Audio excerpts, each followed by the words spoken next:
Ben yaparım abi. Kamera değil mi bu? Hı.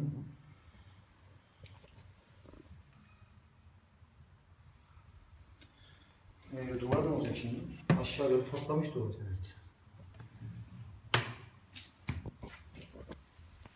Ha burası da Adem. Islak. Biliyorum. Ha, Dairenin içi de ıslak. Şuraya bak. Bitmiş merdiven boşluğu. Burası da alt katı. He duvar patlamış ya balkondan. Bak şeyin üstüne Merdivenin bak. altına bak. Merdivenin altına bak. Oo. Görüyor musun?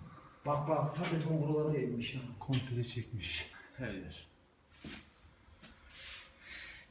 Bir bana rekoru sıkmamanın şeyi. Bak alttaki yuva şeye bak, patlak yerlere bak.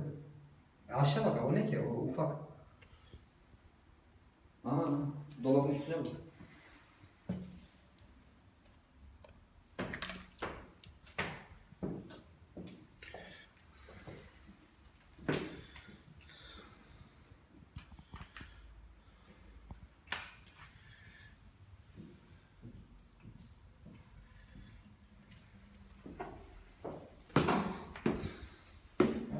Buradan da alt kata geçiyor.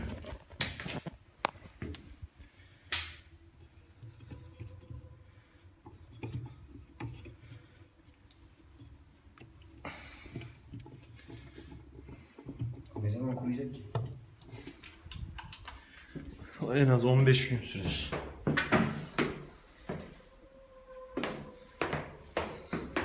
Burası da tabii bu katta. Evet.